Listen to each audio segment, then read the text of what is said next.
به وبعلومه في الدارين آمين قال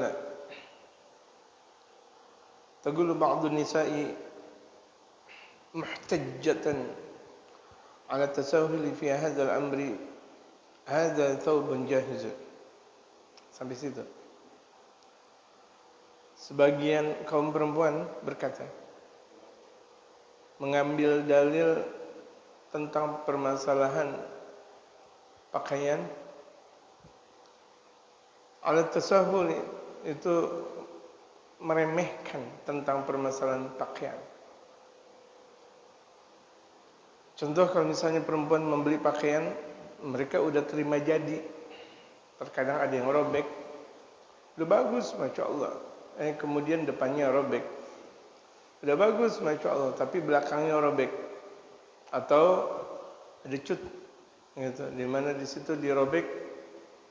Hatta di masalah kaki, karena kaki dalam permasalahan perempuan adalah aurat ketika diperlihatkan oleh laki-laki lain. Bahkan dalam mazhab Imam Syafi'i, dalam mazhab kita, an-nisa kulluha aurah, perempuan semuanya aurat. Dalam mazhab kita Imam Syafi'i, perempuan semuanya aurat. Berarti enggak boleh diperlihatkan. Hatta mukanya. Dalam mazhab kita Imam Syafi'i. Terkadang ni kita enggak konsekuen menjalankan mazhab. Mazhab kita Imam Syafi'i. Berarti itu istri perempuan-perempuan kita, maksud perempuan-perempuan kita, putri-putri kita. Ini banyak orang mempunyai pemahaman salah yang disebut dengan perempuan-perempuan adalah perempuan, kalau dalam istilah kerajaan apa namanya? Selain permaisuri, selir. Tidak. Islam tidak pernah mengenal selir. Islam mengenal istri pertama, kedua, ketiga, dan keempat. Kelima enggak boleh. Keenam apalagi. Jadi Islam tidak pernah mengenal selir.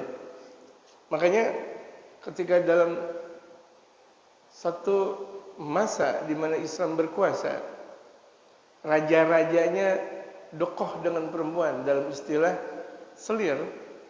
Istrinya satu, tapi selirnya 5. Istrinya satu, tapi selirnya 20. Ini puncak jatuhnya umat Islam. Apa yang sudah diajarkan oleh Allah Subhanahu wa taala 4, malah dia lebih dari 4. Itu selir.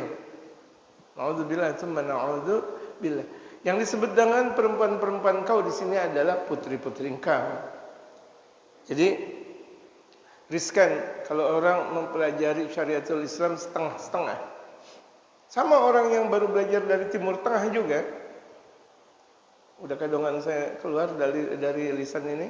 Orang yang keluar dari Timur Tengah, mereka harus belajar ilmu tarjamah. Entah mereka dari mana Timur Tengah. Itu mereka enggak bisa langsung ajar. Belajar dulu tentang ilmu tarjamah. Terkadang orang dia paham, tapi ketika penyampaiannya kepada masyarakat beda, pemahamannya otomatis berbeda. Apalagi kalau misalnya kita berbicara tentang dunia ilmu pers, itu harus ada keilmuan tersendiri. Nggak bisa cuma sekedar bahasa kemudian terungkap. Ada ilmu terjemah. Jadi itu kalau mau jadi ustaz itu lengkap, nggak bisa setengah-setengah. Ini yang sudah belajar di Timur Tengah 6, 7 atau 8 tahun ke Indonesia, entar dulu jangan belaga-belaga ente jadi ustaz.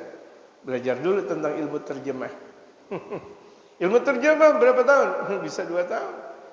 Gak bisa dianggap gampang gitu. Akhirnya berantakan. Kalau udah terjemah berantakan, repot semuanya. Apalagi kalau menerjemahkan secara tulisan. Kalau menerjemahkan secara tulisan lebih mudah. Kenapa? Bisa dirubah. Oh, di sini kira-kira orang paham enggak? Tapi kalau misalnya menerjemahkan secara langsung, ada seorang ulama ceramah, kemudian diterjemahkan secara langsung, itu lebih susah daripada ketika seseorang menerjemahkan secara tulisan. Jadi berapa banyak nih perempuan-perempuan menganggap remeh tentang permasalahan pakaian. Hadza thawbun jahizun. Itu perempuan-perempuan bilang, ini kan udah pakaian udah terima jadi. udah dari tailor, ya, udah terima jadi.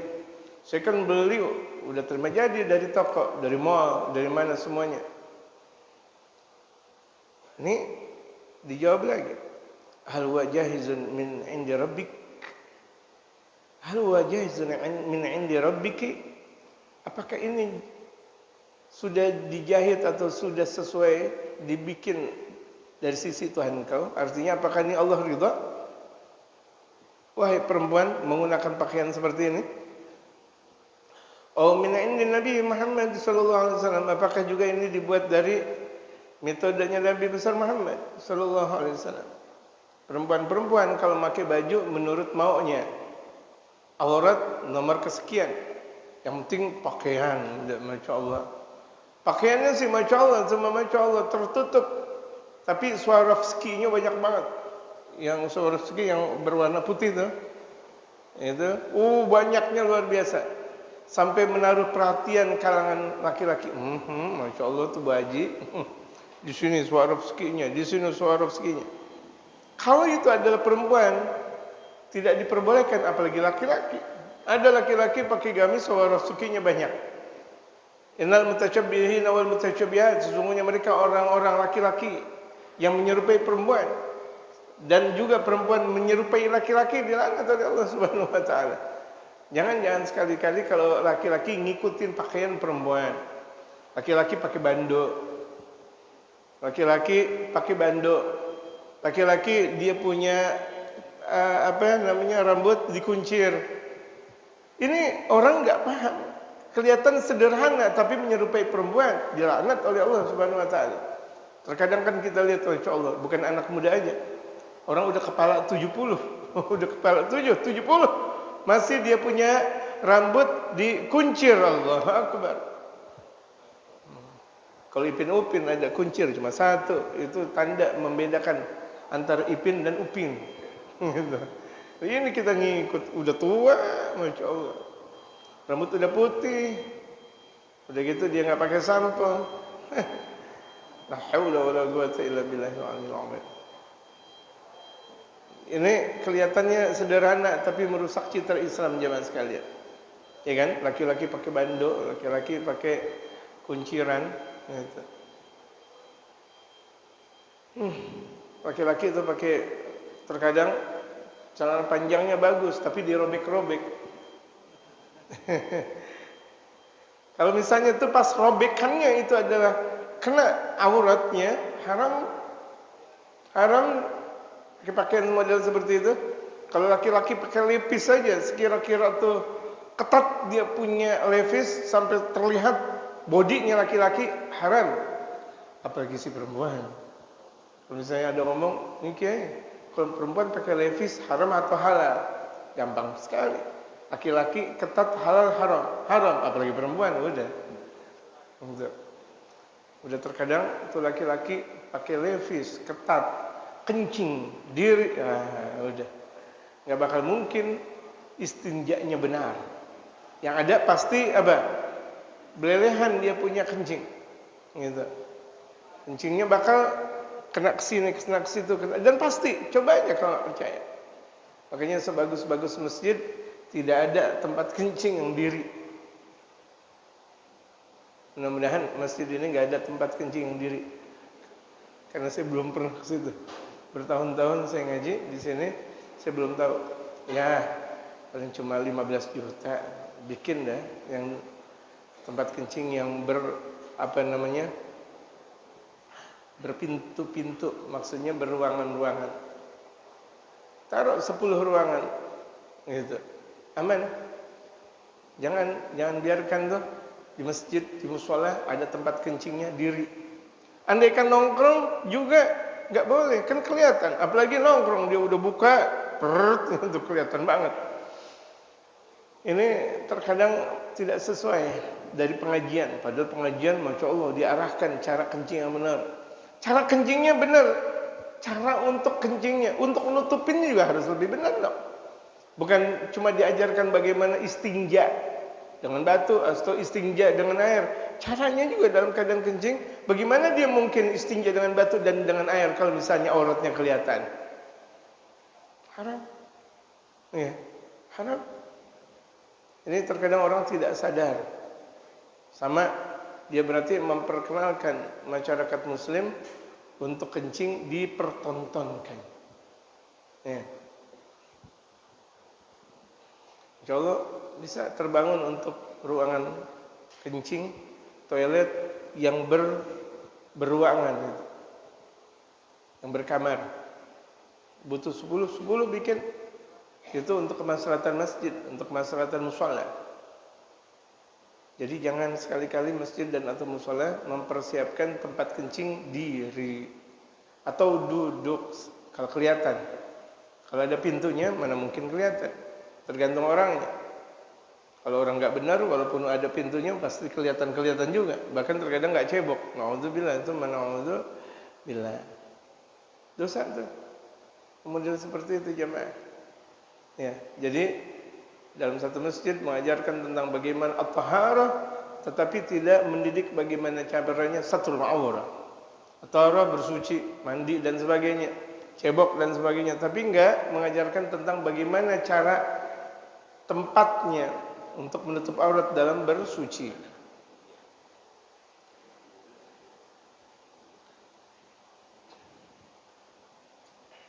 Ini perhatian besar jemaah sekalian. Perhatian besar sekali. Seringkali ketika memang di tempat-tempat lain terpaksa saya untuk ke belakang untuk cuci kakus, akhirnya jamaah untuk saya arahkan tunggu di depan pintu. Jangan sekira-kira ada orang masuk. Kenapa? Kelihatan nanti aurat saya. Kalau nongkrong berarti kan terbuka. Kita buka kain gitu kayak helikopter, kita buka kain helikopter, terus. Kalau kita nggak buka kain kita, ya kena juga tampias gitu. Atau kena ceplatan kain. Sementara kita mau sholat dan persyaratan sholat, rukun sholat apa? Suci pakaian diantaranya. Sementara kain kena najis. Itu titik permasalahan. Kita nggak paham tuh bahwa yang model-model seperti itu bakal mengenakan najis atau membuka aurat.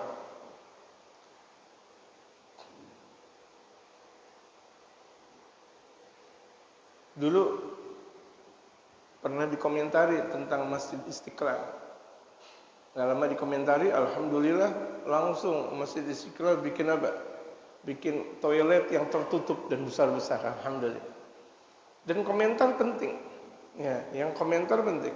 Itu. Walaupun memang juga di Masjid Istiqlal ada tempat toilet diri juga. Tapi walhasil yang berkamar itu banyak, alhamdulillah. Nah, kalau udah begitu jadinya tergantung orangnya deh kalau udah begitu. Yang penting masjid udah mempersiapkan. Ini terkadang ada orang membuat masjid gede, besar, agung, tapi kamar mandinya diri. Lucu. Ya, yang diperlihatkan bagaimana luar biasa, arsitekturnya luar biasa, hebat, indah, tapi kamar mandinya diri. Dia nggak tahu tentang permasalahan kencing dalam keadaan berdiri, apalagi terbuka auratnya. Udah lagi sambil berdiri, sambil ngobrol lagi.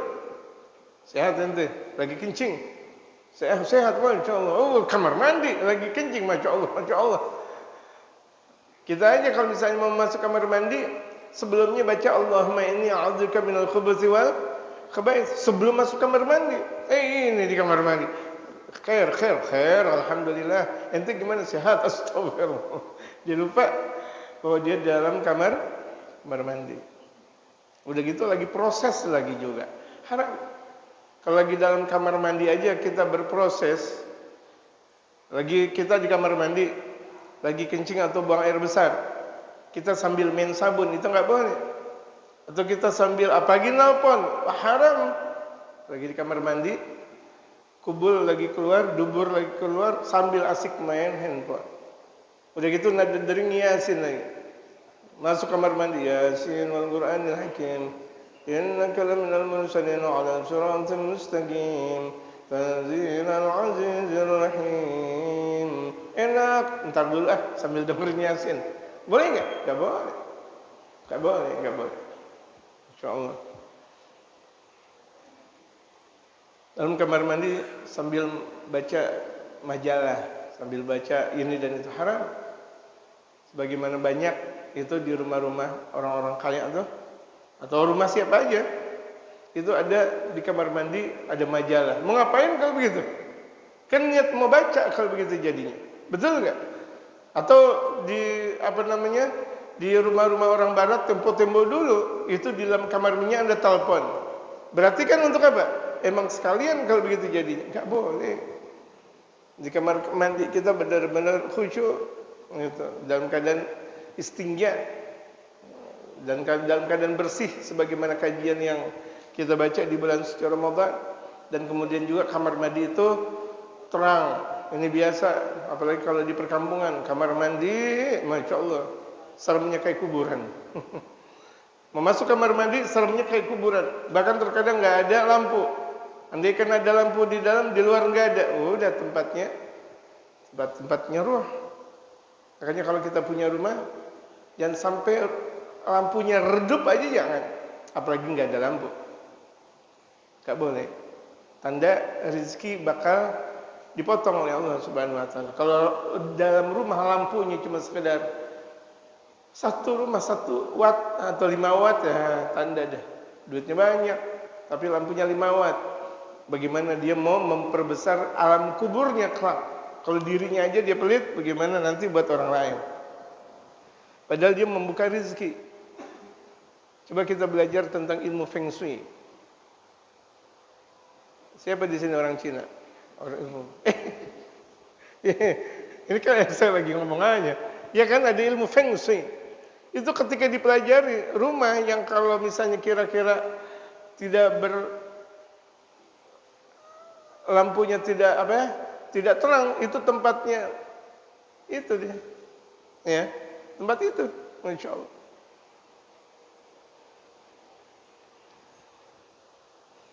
Ilmu juga buat kita.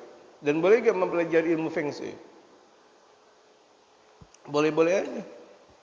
Apalagi kita mengetahui syariatul Islam dan ilmu Feng Shui, di situ ada kesamaan. Enggak juga kita langsung mengatakan ilmu Feng Shui enggak boleh, enggak benar. Belajar dulu tentang ilmu syariat. Habis itu membandingkan. Ibarat kita belajar dulu tentang Islam baru membandingkan agama. Dan kita mempelajari fikih, di antaranya fikih Imam Syafi'i. Habis itu mempelajari fikih-fikih yang lain. Enggak lantas kita baru belajar ilmu fikih Syafi'i, kemudian kita mengingkari mazhab Imam Ahmad bin Hanbal, Imam Malik, Imam Abu Hanifah, enggak boleh. Gitu. Ada ilmu syariat tentang Feng Shui.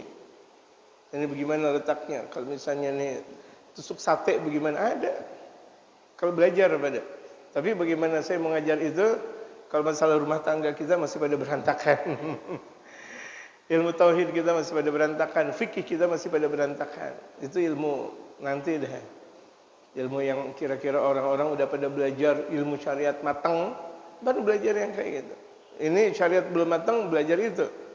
Akhirnya jadi dukun. Syariat nggak ngerti, dukun iya lagi. Ada sebagian orang mau belajar ilmu tirakat sama saya. Mau belajar ilmu tirakat, mau belajar ilmu zikir khusus. Ntar dulu saya bilang. Nanti udah belajar ilmu syariat belum? Belum. Gak apa-apa dia kiai. Mumpung-mumpung saya lagi punya semangat belajar ilmu tirakat dan ilmu zikir khusus. Ada ilmu lampah lumpuh misalnya. Ada ilmu ujung jawakan dan sebagainya. Ntar dulu. Ilmu seperti itu dipelajari setelah syariat. Ilmu-ilmu seperti itu dipelajari setelah syariat. Gitu. Ini orang mau instan aja. Kalau mie ada instan, tapi ilmu nggak ada yang instan. Innamal ilmu bita'allum. Ilmu itu diproses dengan belajar. Gudeg banget saya. Sudah terima tuh tamu, tuh mau belajar ilmu lampah lumpuh. Mau ilmu zikir, entar dulu, Anda nggak ngajarin kayak gitu. Kalau ente mau belajar syariat dulu, gitu. Nanti belajar syariat matang juga, nanti bakal ketemu tuh ilmu yang lain. Gitu. Gampang ilmu-ilmu yang kayak gitu gampang. Dulu pernah saya nanya sama saya punya guru Maulana Syafi'i Adzan. sebelum saya berangkat ke Hadramaut. Saya sebelum berangkat ke Hadramaut, saya saking aktifnya di kampus, saya doyan demo. Saking aktifnya saya di kampus, saya doyan demo. Bukan sering demo, doyan demo. Gimana sih kalau doyan demo? Hobi? Demo. Saya punya guru, saya masih ngaji sama Malim sebelum berangkat ke Hadramaut. Malim, mohon maaf saya mau nanya. Ya gimana? Saya demo Malim. Waduh. Malim omongannya santai. Tapi ketika itu beliau bilang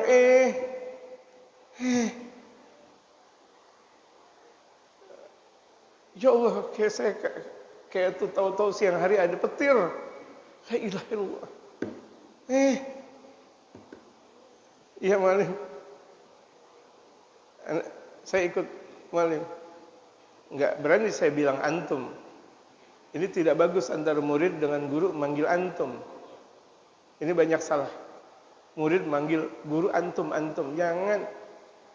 Kalau beliau gelarnya Malim, Kiai, jangan bilang antum. Malim, saya demo. Gimana Malim?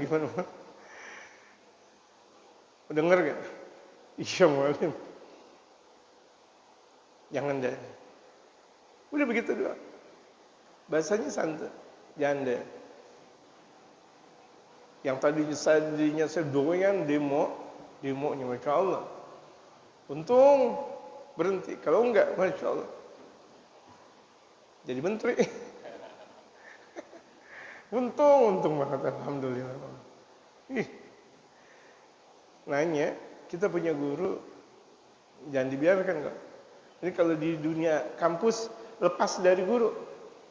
Ya, orang-orang kalau udah banyak di kampus dan lepas dari pengajian, dia nggak mau punya guru, lepas dari guru. Untung saya masih ngaji, kuat, nanya malah.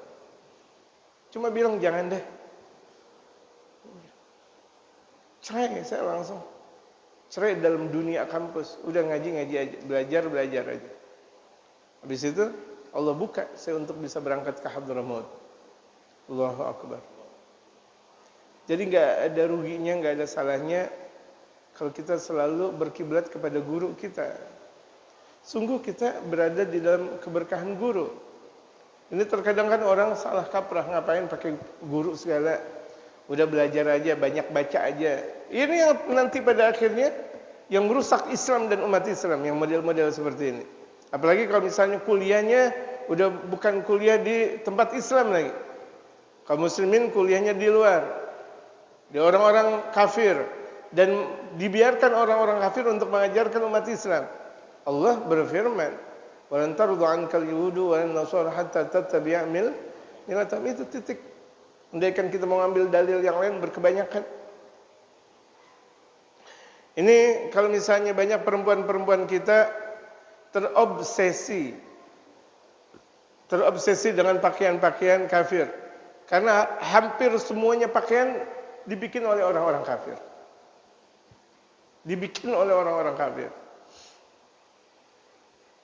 Pulpen yang jamaah pakai made in mana? Baju kokoh misal atau gamis made in mana?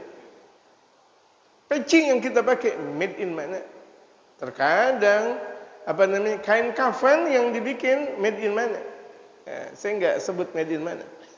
Ya, walhasil made in mana? Gitu. Ini perlu umat Islam bersatu, mempunyai keilmuan. Jangan pulpen aja made in lain, peci made in man.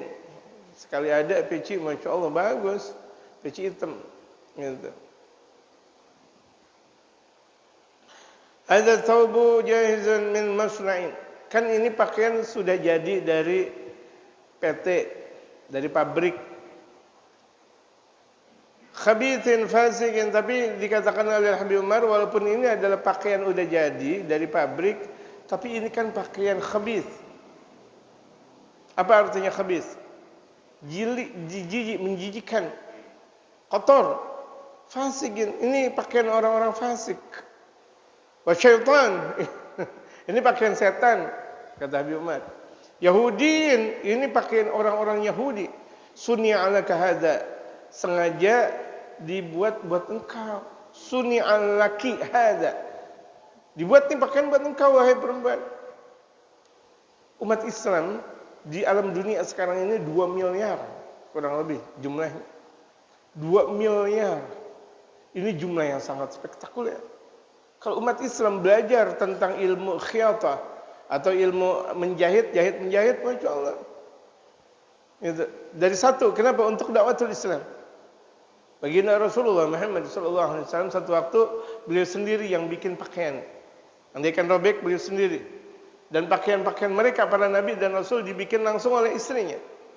Pakaian baginda Rasulullah dibikin oleh istrinya. Ada satu pakaian dibikin oleh luar, diantaranya dari Yaman.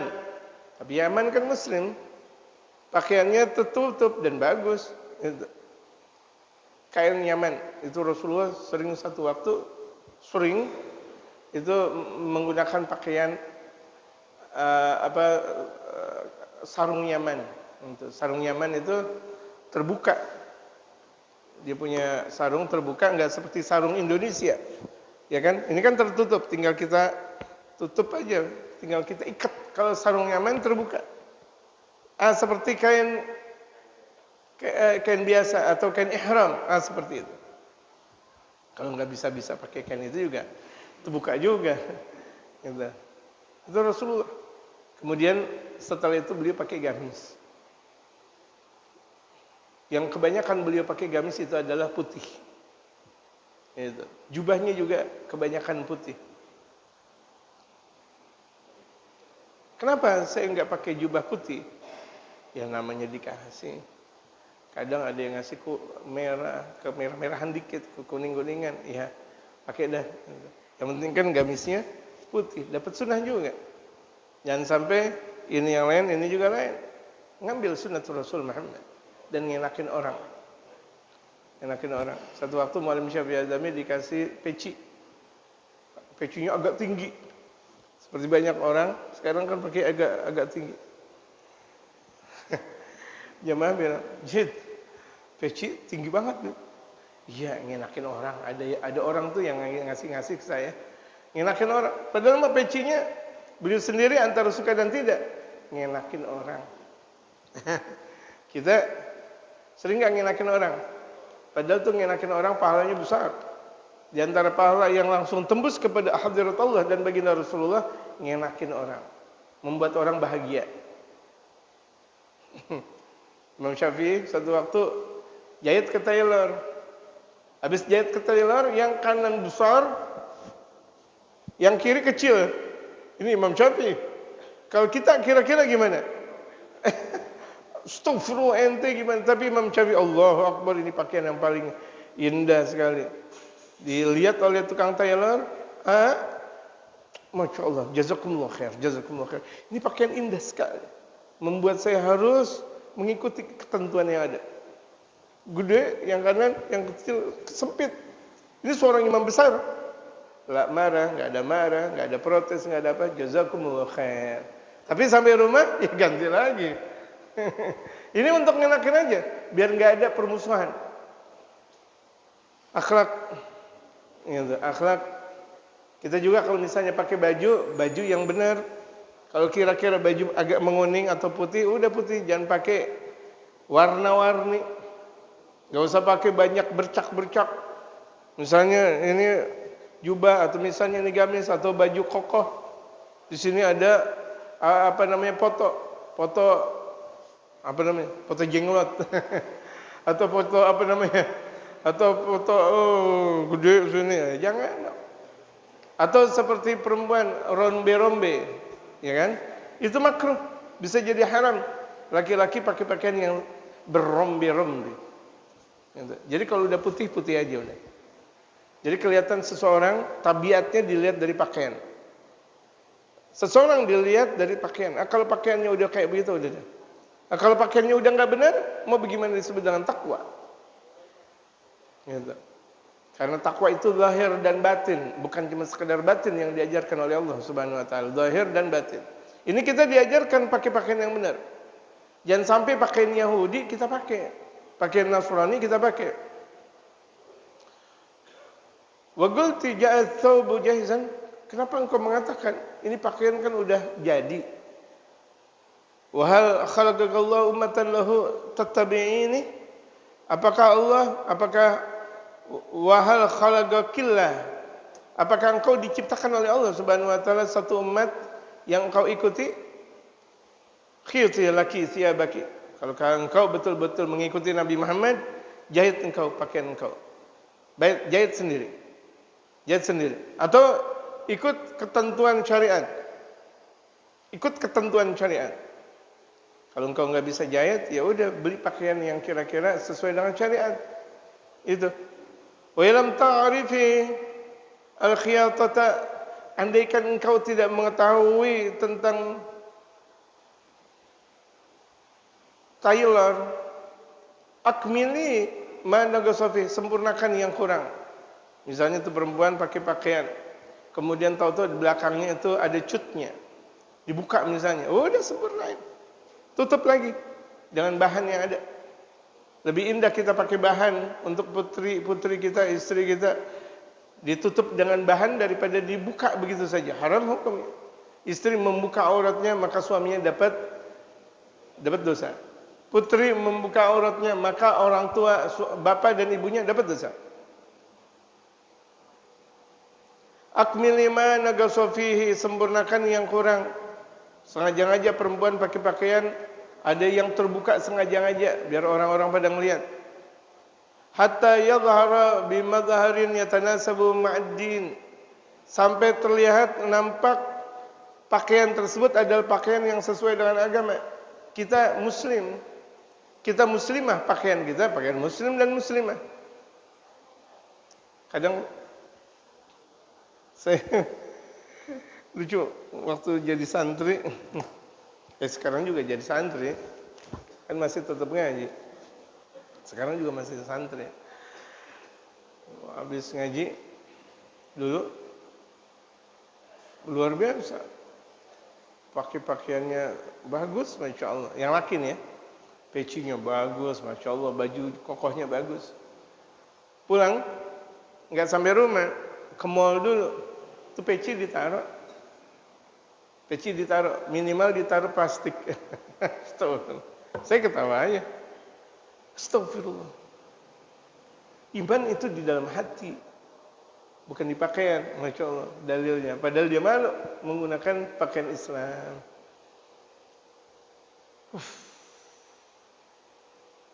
Dan itu menyedihkan jemaah sekalian.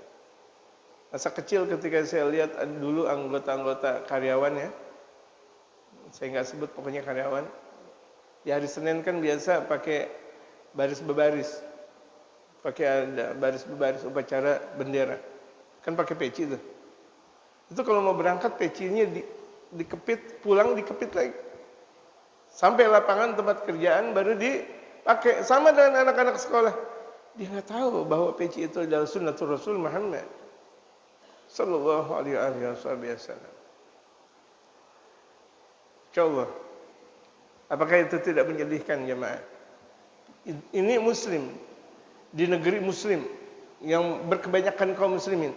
Tapi kaum muslimnya itu malu untuk mempergunakan pakaian. Padahal kalau muslim betul-betul dia mempergunakan pakaiannya itu semuanya serba sunnah.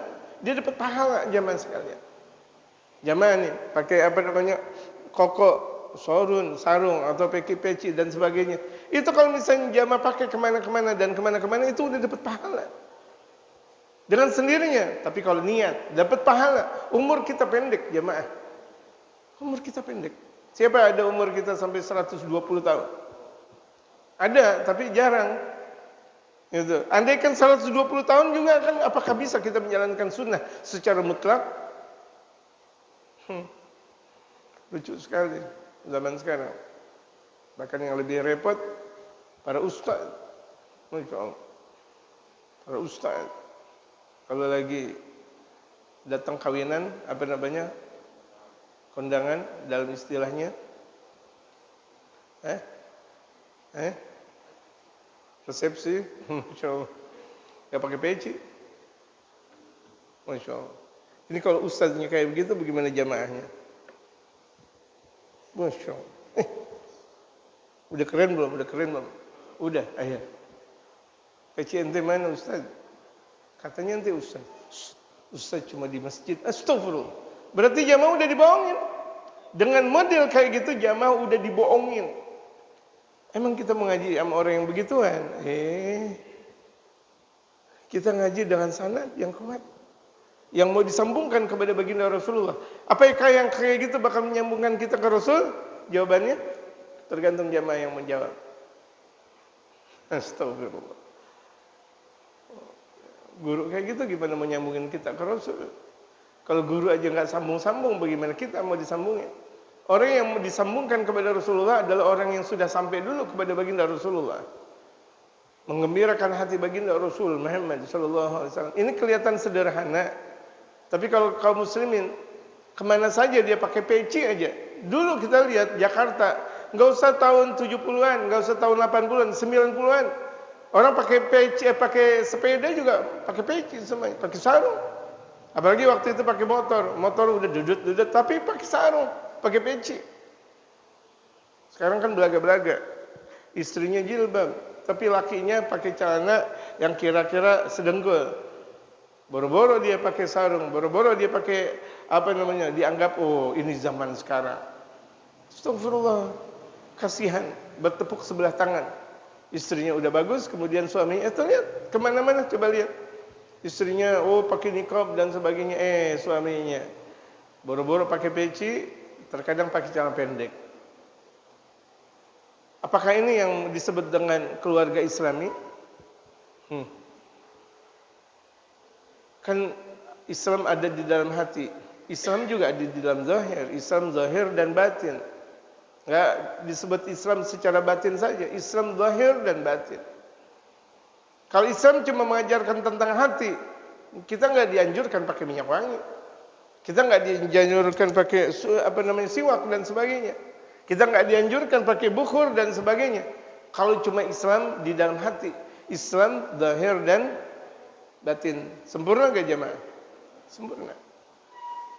Bahkan kita kaum muslimin aja nggak boleh bau, nggak boleh bau. Saking menjaga bahwa kita adalah muslim. Orang yang selalu wangi-wangian, relatif umurnya panjang, relatif awet muda, relatif jauh dari penyakit, bahkan relatif dari perbuatan maksiat kalau dia wangi. Apakah ada orang udah pakai minyak wangi kemudian dia berbuat maksiat? Itu jarang-jarang terjadi. Kecuali kalau hatinya udah beku. Wa ma'al haya, dan pakai pakaian harus disertai dengan rasa malu. Malu dong kita kaum muslimin. Ada terkadang orang sholat pakai lengan pendek doang. Ini bagaimana ceritanya? Lengan pendek yang baju dalam oblong, kaos oblong. Sahkah? Sah, tapi dia tidak beretika. Dia mau berjumpa dengan Allah Subhanahu wa taala. Tegakah orang mau berjumpa dengan Allah cuma sekedar pakai kaos oblong? Boro-boro dia pakai peci, kaos oblong udah begitu. Apalagi Jumat pakai kaos oblong, dia nggak beretika. Kalau kaum muslimin sudah modelnya seperti itu, jangan harap bakal bisa bangkit dalam satu kampung tersebut. Ya Allah, dia nggak ada etika, dia nggak ada adab di hadapan Allah Subhanahu wa taala. Kalau dia panggil Pak RT aja, dia panggil Pak RW, dia pakai baju dengan bagus. Atau misalnya mau dia kondangan, dia pakai dengan baju bagusnya. Bahkan terkadang pakai yang gede, yang besar jas, ya. Jas. Walaupun tuh kira-kira udara panas, tetap dia pakai jas. Kenapa? Ini kan kondangan. Dilupa. Di sisi Allah pakai cuma sekedar baju kaos oblong. Haula wala quwata illa billah. Dia pakai celana levis. Sekira-kira dia sujud atau dia ruku, belakangnya kelihatan. Atau dia sujud, belakangnya kelihatan terbuka. Allahu akbar. Etikanya di mana kaum muslimin? Adabnya di mana kaum muslimin kepada Allah Subhanahu wa taala? Ma'al hacamati, dengan rasa sayang, wa ma'at tarbiyati, dan dalam pendidikan. Kita bagaimana mendidik anak dan tetangga dan sebagainya kalau pakaian kita nggak benar. Kita ini pakaian nggak benar, mau mendidik anak nggak bisa. Banyak guru-guru, masya Allah, mengatakan ayo pakai pakaian yang benar, tapi dia sendiri kalau di hari Minggu joget senam pakai celana pendek. Dia ngajarin kepada murid-muridnya. Ini sesuai enggak? Kabur maqtan 'indallah an taqulu ma la taf'alun. Dosa besar di sisi Allah. Engkau berkata tidak sesuai dengan apa yang kalian lakukan. Wa ma'al khilafati 'anillah, bagaimana bisa mengajarkan tentang khilafah dari Allah, kepemimpinan yang datang dari Allah? Jauh. Jauh. Misalnya ada kaum muslimin pintar luar biasa, alim luar biasa, tapi pakaiannya enggak benar.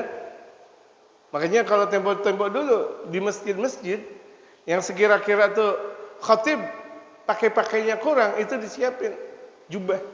Bahkan terkadang disiapin apa? Kain. Zaman dulu.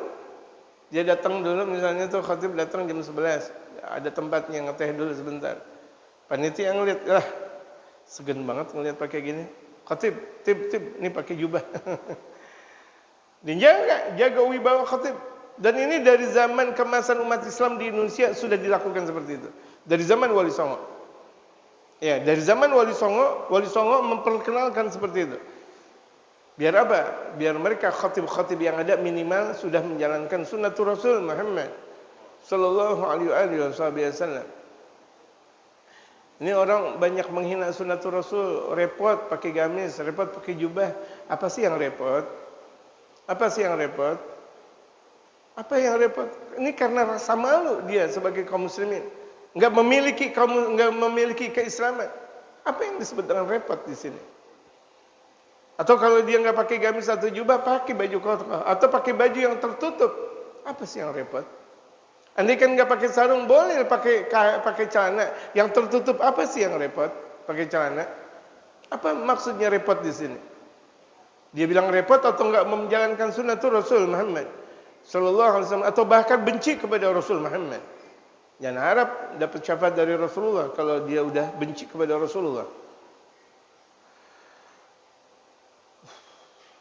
Fi ardi, di muka buminya Allah, wa mal Qur'ani wa mal sunnati, menjalankan Quran, menjalankan sunnah. Ini kalau dia udah betul menjalankan pakaian. Yang laki mengikuti pakaian Rasulullah, yang perempuan mengikuti istri-istri Rasulullah. Dia sudah menjalankan Quran, hadis, wa ma'a hadis salafi as-salihin, dan berada dalam petunjuk salafus saleh. Mereka para ulama-ulama terdahulu. As-salafus saleh artinya ulama-ulama terdahulu yang tidak bakal mungkin salah. Andaikan salah, maka ajarannya berantakan sampai sekarang. Yang ada benar, yang ada berkah. Ketika kita mengikuti mereka, berkahnya banyak. Kita pintar. Jamaah, kita pintar, alim, tapi enggak ngikutin guru. Dibanding ada orang enggak begitu banget alim tapi ngikutin guru, berkahnya tuh dari orang yang mengikutin guru. Gimana pun. Saya lihat dunia di timur, di barat, utara dan selatan, keberkahan itu dari guru. Hatta dia belajar di mana saja. Sampai S1, S2, S3, andaikan ada yang berikutnya S lilin misalnya. S lilin mak ce atau ce atau apa namanya saya enggak ngerti. Itu masya Allah, semua masya Allah. Tapi dia enggak ngikutin guru, enggak berkah. Coba aja lihat. Pintarnya luar biasa, jabatannya tinggi, matinya bagaimana? Matinya. Yang tadinya kaya luar biasa, yang tadinya kaya akhirnya dia ngontrak hidup. Oh, memencilkan diri, bukan untuk tirakat, memang jatuh. Duit yang banyak itu semuanya, astagfirullahaladzim, jatuh, berada di tempat yang setiap dia tempat, tukang kontrakan nagih lagi sampai mati dalam keadaan tagihan. Sampai jenazahnya aja dikeluarin dari rumahnya susah. Apakah kita mau seperti model orang yang seperti itu? Jangan. Ini udah terjadi dan banyak sekali kejadian. Dia lupa Allah melupakan. Nasullah, mereka sudah melupakan Allah, fa'ansahumullah. Akhirnya mereka dilupakan oleh Allah.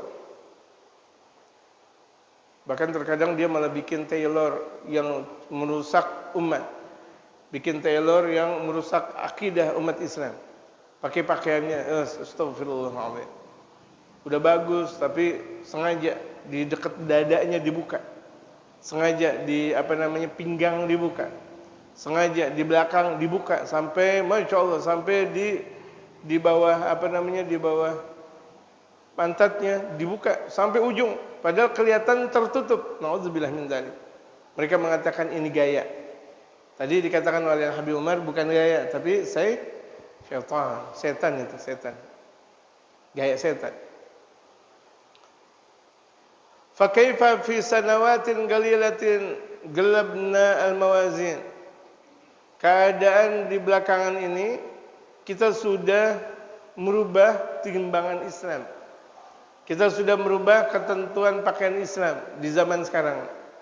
Kata Habib Umar. Dimanapun, apalagi sih di dunia barat, di dunia mereka kaum kafir, di dunia muslim saja coba kita lihat. Dunia muslim, di dunia muslim ada sih bagus pakai pakaian muslimah, tau-taunya ketat. Ada bagus pakai pakaian muslimah, kemudian jilbabnya juga ketat.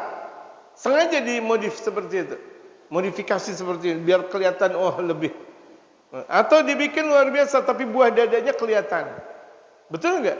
Atau dibikin Masya Allah bagus tetapi pantatnya kelihatan. Astagfirullahaladzim.